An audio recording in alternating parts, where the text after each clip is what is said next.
The offensive beast this team needs is on the way. Introduction. Commanders Nation, stop everything. The defense collapsed all season because there was zero pass rush, and Trey Hendrickson, the one who was basically a step away from winning Defensive Player of the Year, is on Washington's radar right now. Andrew Wiley, the tackle who did not give up a single sack as a starter in 2024, just signed an extension to keep Daniels upright, and the Panthers superstar Fam, averaging 4.6 yards per carry while handling more than 235 carries per season, can completely flip this ground game. 3 moves, 1 offseason that can change everything. Stick around to the end. Subscribe. Hit like right now. News 1, the fix for the Commanders' biggest flaw, Trey Hendrickson. Let me be straight with you from the jump. No sugarcoating, no spin, no trying to dress up what was flat out brutal to watch all year long in 2025. The biggest problem for the Washington Commanders this season was not Jaden Daniels getting hurt, even though that obviously nuked any shot at doing something special. The real problem, the absolute flaw, the breaking point that made this defense fall apart over and over, no matter the opponent. No matter the situation, no matter the scoreboard, was the total devastating and honestly embarrassing inability to generate any kind of pass rush. Think about it for a second, close your eyes, and run those games back in your head. Remember opposing quarterbacks standing tall in the pocket, taking their time, working through their reads, picking out a favorite receiver, and letting it fly with zero heat in their face? Remember Washington's pass rushers trying to get home and just getting locked up, neutralized, completely erased? Remember the defensive backfield having to cover for so long that eventually somebody popped open because nobody in this league can lock up perfectly for 6 full seconds? That was the Commanders' 2025 defense, and it was ugly because in the modern NFL, there is one hard, non-negotiable truth. If you cannot pressure the quarterback, you cannot win consistently. It does not matter how talented your secondary is. It does not matter how clean your coverages are on the whiteboard. It does not matter if you have 3 Pro Bowlers on the back end. If the quarterback has 4, 5, 6 seconds to operate, that quarterback is going to find a throw every time. These NFL quarterbacks are too good, too prepared, too smart to be stopped without pressure. Pass rush is the foundation of any modern defense. Without it, everything else is window dressing, and that is exactly what Washington did not have all year. There was not a single edge rusher who could honestly be labeled as a real threat, someone opposing offensive lines had to specifically game plan around. There was not that one player who, when sent on a blitz, makes the quarterback feel the presence, speed up the process, and start making mistakes. That player did not exist on the Commanders roster in 2025. Those 12 losses are, in part, a direct consequence of that missing piece. So when we start talking free agency and what move would most transform this team going into 2026, the answer should be obvious to any fan who actually watched this season. This team needs an elite edge rusher. And in the 2026 free agent market, there is one name that shines brighter than anybody else at that spot. One name that, when it pops up in negotiation rumors, makes every fan base sit up on the edge of the couch. That name is Trey Hendrickson. Yeah, Trey Hendrickson, the same player who was literally 1 vote away from winning Defensive Player of the Year last season. The same one Pro Football Focus has sitting at number 1 on its free agent board this year, even though he battled injuries in 2025. The same player who has stacked 5 straight seasons with a PFF pass rush grade north of 85.0. 5 straight years of elite pass rush performance. That is not luck, That is someone who knows exactly what to do and does it better than nearly anybody else in the league year after year. Now let's talk real numbers, because numbers tell the story better than any eye test argument. In his last 2 fully healthy 17-game seasons, 2023 and 2024, Trey Hendrickson racked up 17.5 sacks in each one. 17.5 sacks per year, back to back. That kind of consistency is something very few pass rushers in the recent history of this game have matched. And do not stop at sacks, because that one stat by itself does not capture the total impact of an elite pass rusher. Across those 2 seasons, he also posted 61 quarterback hits. 61! That means even when he did not finish with a sack, the quarterback was still getting touched, rattled, and knocked off the rhythm. On top of that, 35 tackles for loss in that same span. That is full-on backfield disruption. That is someone blowing up the line and messing with everything an offense is trying to do in 2024. His approximate value on Pro Football Reference was 15, the best of his career. That is a player fully in the peak of the game. Bro, 17 and a half sacks per season. Picture that in this Commanders defense. Picture opposing quarterbacks looking over their shoulder every snap. Picture this secondary having to cover for 2 fewer seconds on every play. That is the actual ripple effect of having a pass rusher at this level. Now, to be fair, and we have to be fair here because real fans do not run from the full story, Hendrickson is 31 and turns 32 in December. He fought through injuries all year in 2025, including core muscle surgery that bothered him the whole season. Any front office looking at signing him has to take that seriously. NFL.com has him as the 6th best free agent overall, not number 1. Mainly because of that legit health question mark. Greg Rosenthal over there labeled him a boom or bust signing, and that is a fair label, but you have to hear the other side of it too because it matters just as much. Even playing banged up, coming off core muscle surgery, dealing with limitations that would have had plenty of other players riding the bench for weeks, Trey Hendrickson still finished 2025 ranked 6th among every edge defender on the planet in PFF's pass rush grade. With a 90.0 hurt. Do you understand what that says about the real level of skill here? About the technique, the football IQ, the ability to generate pressure even without being 100% physically right?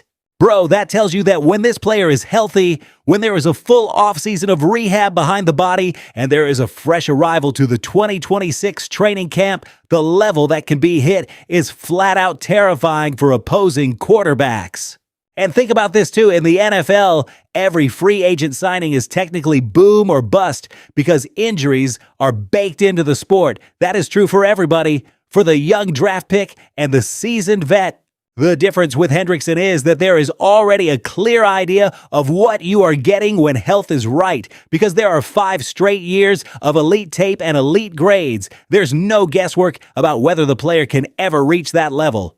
That part is fully proven. The only unknown is health, not ability. Now think about the domino effect if Washington actually gets this done before the draft. If Dan Quinn and Adam Peters lock up Hendrickson early, the whole draft strategy shifts.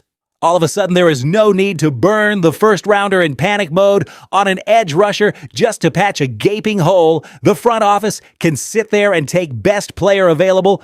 Whether that is a wide out to give Jaden Daniels more juice, a safety to solidify the back end, or an interior lineman to keep the franchise quarterback clean, that emergency pressure on the pick disappears.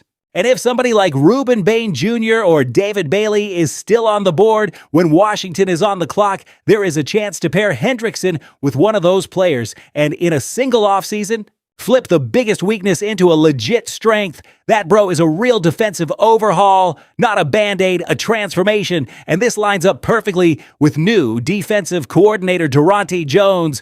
And people are not talking about that enough. Jones comes in with a very clear defensive philosophy. Wants athletes, wants players who can fire downhill with speed, match up at multiple spots, and be deployed in favorable situations instead of just standing around in static system roles.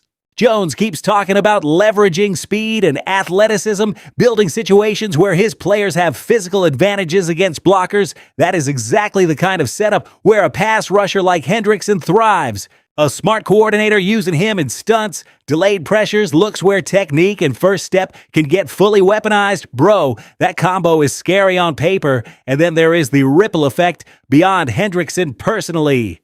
When this player is on the field, the tackle or guard across from him cannot afford to help anywhere else. That means Jer'Jon Newton, who already flashed what that interior disruption can look like, suddenly gets more one-on-ones and less attention. That means if a linebacker is set on a pressure, the quarterback has to process that extra threat while Hendrickson is already crashing in from the edge. That means the secondary is covering for 2 fewer seconds on average, and in the NFL, 2 seconds is an eternity. 2 seconds is the gap between blanket coverage and a busted play downfield. That is the multiplier effect of an elite pass rusher. It is not just about the sacks, bro. It is about making everybody around that player better. The final verdict here is pretty straightforward. Is Hendrickson some perfect, zero-risk signing? No. Nobody is. Is he going to be expensive? Yeah, there will be a demand for real money. Is he 31 and coming off injuries? Yes, and that has to be monitored. But Washington is coming off 5-12. The status quo, this same roster as it is, does not work. This team needs an impact move on defense. This team needs that player who raises the ceiling of the whole unit in this market right now. Trey Hendrickson is that player. Keep it a buck. Without elite pass rush, the Commanders are not contenders. With a healthy Hendrickson, the entire conversation flips. All right, bro, the high-impact swing is on the table. Now let's talk about a move that might not set social media on fire, but in terms of real roster building is exactly the kind of smart decision this organization needs. Washington just locked down one of its own, and it is all about keeping Jaden Daniels upright for a full season. News 2, extension signed offensive tackle Andrew Wiley stays in Washington. Fam, listen up. In the NFL, there are two kinds of offseason moves that hit very different with the fan base. On one side, there are the big splash signings, those headline free agents whose names blow up timelines, drive YouTube views, and make fans jump off the couch screaming in the middle of February with no games on the schedule. Those moves are pure adrenaline, the kind of thing that keeps everybody glued to the news cycle all off-season long. And then there is the other category, the quiet moves, the ones that do not create huge headlines. The ones most fans scroll right past because there is no big-time star mentioned. These are the deals that go down without fanfare, no big press conference, no wall-to-wall national coverage, but those are often the exact foundation stones winning organizations lay down before the market even opens. That is what smart front offices do well, and the Andrew Wiley extension fits that mold perfectly. The Washington Commanders just signed veteran offensive tackle Andrew Wiley to a 2-year extension with $7.5 million guaranteed, and a max value up to $10.5 million with incentives. Wiley was literally 2 weeks away from hitting unrestricted free agency, which would have meant a chance to walk to any team in the league while Washington got nothing back.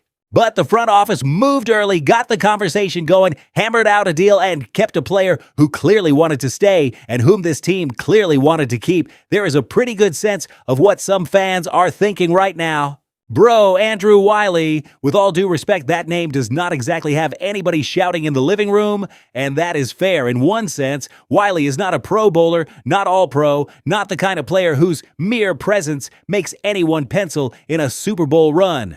Wiley is 31 and has built a career being exactly what this roster needs. A high-quality vet who can slide to multiple spots across the line, who knows the system inside and out, who is available when starters go down, and who does not hurt the team when on the field. Fans usually sleep on that kind of player until the moment one is gone, and suddenly those steady reps get missed. So let's go back to the numbers, because they tell the truth better than any narrative. In the 2025 season, Andrew Wiley logged 194 pass blocking snaps, 194 reps protecting the quarterback. Across those 194 reps, bro, there was 1 sack allowed and 9 total pressures. 1 sack over nearly 200 pass plays. That is a crazy low error rate. That is the definition of somebody who keeps a team out of trouble, does not gift wrap free shots on the quarterback, and does not blow up drives with ugly penalties or total whiffs in money situations. And this is not some random one-year blip. In 2024, when he was the starting right tackle, Wiley did not give up a single sack the entire time that starting job was his. 0 sacks allowed as a starter. A lot of starting tackles around this league would kill for that number on a resume.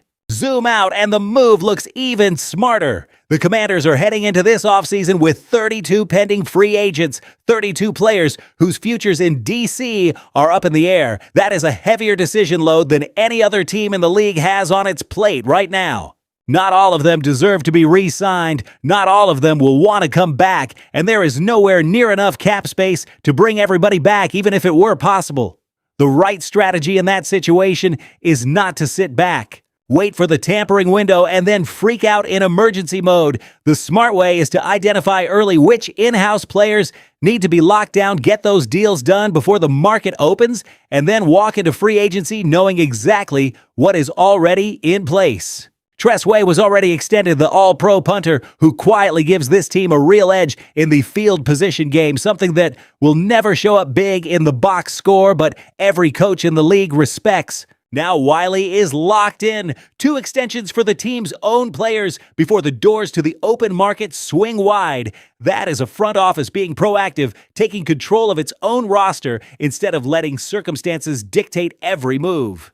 For fans who have been frustrated with the way contracts were handled in the past, this should look like a very different, much healthier process under Adam Peters and company. There is also a human piece here that matters and gets skipped over way too often in all the spreadsheet talk. Andrew Wiley wanted to stay in Washington. This was not someone staring out the window, dying to test the market, just waiting on the biggest cash offer from whoever called. This is a player who found a place where there was respect, where the role was clear, where the scheme fit the skill set. When Washington came to the table with an extension, there was willingness to sign. That kind of mutual buy-in and cultural fit matters, especially on a team trying to build a real identity again after a rough season. Now think about the practical impact beyond Wiley personally. Last year, the Commanders drafted tackle Josh Connerly Jr. in 2025. Connerly came out of the gate pretty up and down, struggling at times against top-tier pass rushers, but he closed the season on a clear upward curve that made the upside feel legit, having Andrew Wiley in that room. Right there next to Connerly in 2026 is exactly the sort of setup that accelerates a young tackle's growth. Not because Wiley magically fixes the technique, but because having a vet who has seen everything, who has gone up against the best edge guys in the game, who can talk alignment, hand usage, footwork in specific situations, that is a huge resource for a young lineman who is still figuring it out.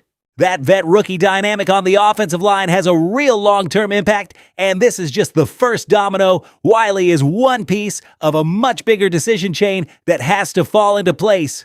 The article points out a few more names that are going to demand attention in the coming days. Left guard Chris Paul, who was a key part of that offensive front and would be a big deal to keep for Daniels' protection. Left tackle Laramie Tunsil, the anchor of the entire line, whose next extension has to be on the table sooner or later. Edge rusher Jacob Martin, one of the more pleasant surprises last year as a depth piece, who could be a valuable complement in 2026, especially if a premium edge gets added in free agency. Each of these decisions is coming up fast. The Wiley extension is proof the process is underway for real. Bottom line on this one, bro, the teams that actually win make these depth and role player extensions at the right time, at the right price, before the market forces an overpay or a total loss of the player for nothing. This is a $5 to $10 million decision that gives stability at a truly important spot in front of the franchise quarterback. And for a team whose star quarterback already missed almost an entire season with injuries, any move that helps keep Jaden Daniels better protected in 2026 is the right move. Simple as that. All right, fam, defense upgraded, protection more secure. Now it is time to hit the topic every Commanders fan has been obsessing over since the final whistle of the season, because it is all about giving Jaden Daniels the tools to go off. Who's going to run the rock in 2026? Because that position, bro, needs a real answer. News 3. Who will be the Commanders' running back in 2026? Fam, moment of truth. There is one conversation Commanders fans have been running in circles ever since the regular season ended. It is on every podcast, every group chat, every YouTube comment section about this squad. It is the running back conversation. It is all about the back, the player who's going to tote the rock, give this team an identity on the ground, take some of the weight off Jaden Daniels, and force defenses to respect every gap and every assignment, snap after snap. Because let's just be honest here, bro, Washington's 2025 run game was not it. There was no back who could grab that feature role and hold it down week after week. There was not that one runner who, on 3rd and 2, 4th and 1, or in the fourth quarter when the clock needs to be bled, gives that quiet confidence that the chains are moving. And even in a pass-heavy league, the ability to run when there is a desire to do it not just when the look happens to be perfect, is what separates the elite offenses from the predictable ones. Almost every top offense in 2025 had a real back behind the franchise quarterback. The Commanders need the same thing. The first name everybody throws out when running back free agency for 2026 comes up is Breece Hall. And that makes total sense. Breece Hall is explosive, still young, the exact type of back who can flip a game with a single touch, turn a routine 3-yard run into a house call because the long speed and short area quickness are ridiculous. Seeing Hall in burgundy and gold next to Jaden Daniels would be absolutely electric. That combo would look like a movie, but fam, there has to be realism. And realistic here does not mean pessimistic, it just means honest about what the big picture looks like. The Commanders have those 32 free agents to sort out, major needs at several spots across the roster, pass rush to invest in, the offensive line to reinforce, key decisions on the back end of the defense. Breece Hall is going to want a contract that reflects a top-tier back in this league, and that number would be fighting directly with the money this team has to spend in those other critical areas. The real question is which running back options actually make sense for Washington given all the context and the cap realities. There are 3 names that pop as the most realistic and best aligned with what this team needs. The first one, and the one that looks the best once the numbers are laid out, is Rico Dowdle. Dowdle is coming off time with the Carolina Panthers, where early on there was more of a rotational role in a backfield split with Chuba Hubbard and Trevor Etienne. But over the last 2 seasons, the workload got bigger and the response was the type that should have the whole league paying attention. In 2025, there were almost 1,100 rushing yards and 6 rushing touchdowns. And the real key, bro, is not just that total in a vacuum. The key is the way it happened. More than 235 carries in each of the last 2 seasons while maintaining a 4.6 yards per carry average the whole way. Pause on that number for a second. 4.6 yards a pop while handling well over 235 carries. That is not a gadget player coming in fresh for a handful of snaps. That is a back who soaks up a full lead-back workload, takes the physical beating that comes with being that person, and still stays efficient and productive through an entire year. That demands elite conditioning, a tough mindset, and legit run skills that let the back keep winning yards, even when every defender in the stadium knows where the ball is going. Dowdle also brings something coordinators love that does not always scream off the stat sheet. Finishing forward, that is the back who turns 3rd and 2 into a first down, 4th and 1 into a first down. Goal line carries with the game on the line into 6 points. There is not always going to be a 70-yard run for the highlight montages, even though there is enough juice to break big ones when the blocking is there.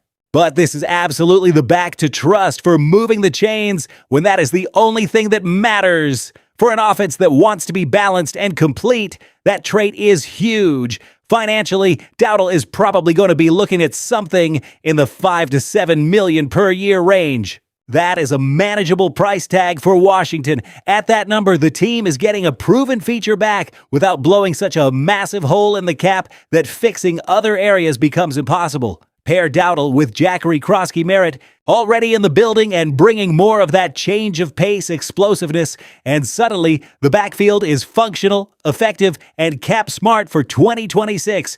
Second name on the list is Rachaad White out of Tampa Bay. White heads into year 5 with a toolkit a lot of coordinators will appreciate. The biggest edge outside of the run game itself is what happens as a receiver out of the backfield. That gives real value in the passing game and adds another layer to the offense. For a quarterback like Daniels, who already showed comfort throwing to backs, having someone who can genuinely threaten as a receiving option is big, but there has to be honesty about White's numbers, because those numbers tell whether this is the person or just a piece. Over the career, White has averaged 3.9 yards per carry. That is not awful, but it is not the kind of number that gives an edge on the ground either. The trend has been upward the last 2 seasons, climbing to 4.3 yards per carry, and that is encouraging. It does show some real growth. Even so, 14 touchdowns over 4 seasons is not exactly screaming, build your entire run game around this player. That profile looks more like a complimentary back. Someone who fits specific roles than a bell cow getting 20-plus touches every week. White is probably going to be looking for something around 6 to 8 million per year, which pushes the price into roughly the same financial range as Dowdle, but with a less convincing resume as a true centerpiece. Third name is Kenneth Gainwell, who started out with the Philadelphia Eagles and later had a stint with the Pittsburgh Steelers. Gainwell is interesting because the efficiency numbers are the best of the bunch. 4.4 yards per carry for the career. That is a very strong number, but there is one massive caveat that flips how that stat should be read. Gainwell has been most efficient when the touches stay low, which screams rotational back, not volume bell cow. When the carry count goes up, the effectiveness tends to slide. After 5 seasons in the league, the career totals do not really back the idea that this is a long-term lead back for a franchise. The case for Gainwell is mostly about price, probably 3 to 5 million per year, making this the most cap-friendly option in this trio. There is a clear lane as a third down back or situational weapon, but not as the full-time answer. Look at the whole picture, and the most logical, best supported answer is Rico Dowdle. This is the one out of the 3 who has actually proven the ability to handle a featured workload, keep up strong efficiency with high volume, and still come in at a number that lets Washington attack the rest of the offseason needs. It is not the flashiest move in the world, not the name that floods every timeline with memes the way Breece Hall would. But bro, given where this roster is and what this offseason has to fix, this is the smart choice. And there is one more tactical point about the running back spot that gets underrated in these conversations, and it ties directly into why this move matters more than it might look at first glance. When Jaden Daniels has a real back behind, one defenses are forced to respect and specifically game plan for, the entire game blows up in the best way. Read option calls get way more dangerous because the defensive end and the linebacker no longer get to just ignore the handoff threat and crash down on the quarterback every snap. Play action becomes more deadly because the safeties have seen the run enough to actually bite. The throwing windows on the back end widen up because defensive coordinators are juggling one more serious problem to solve. And when there is more grass in the passing game, Daniels, who already showed in 2024 that the ceiling is high when the body is right, is going to punish defenses. That is the core football truth here. The right running back does not just fix the ground game. The right running back makes the quarterback better, makes the receivers better, makes the entire offense better. Closing, bro. Y'all. Commanders family. If you are still here at this point, if you made it through the full breakdown of everything going on with this team this offseason, let one simple thing be clear. This is exactly the level of attention and passion the Commanders deserve. Because despite it all, despite 5-12, despite the injuries, the letdowns, and all those rough Sundays in 2025, you are still here, still locked in, still believing there is something real to build with this squad. And that belief is shared. There is belief in Jaden Daniels. There is belief in Dan Quinn. There is belief that one smart, well-executed offseason with the right moves at the right positions can flip the Washington Commanders from a 5-win team into a legit playoff contender. That is not some fantasy, bro. A version of it was on display in 2024 before the injuries blew everything up. The core is there. The quarterback is there. If this front office brings in the right protection, the right pass rusher, the right back, and the new defensive coordinator finds the right way to mesh what is already on the roster with what is coming in, fam, 2026 really can be different. It can be special. It could be the year this team starts making real noise again. So if this video gave you something today, if it gave you context, real analysis, real info on where this franchise is headed in this offseason, the ask is simple. Drop a like, drop a comment with your take. Say whether you are signing Trey Hendrickson, even if the price is high and the health history is scary. Say whether you are rolling with Rico Dowdle as a featured back. Say what the one offseason move is that you most want to see from this organization in the coming days. Hit subscribe. If that has not happened yet, turn the bell on so nothing gets missed. And the next video is coming with more news, more breakdowns, and more fire. Hail to the Commanders, fam, always.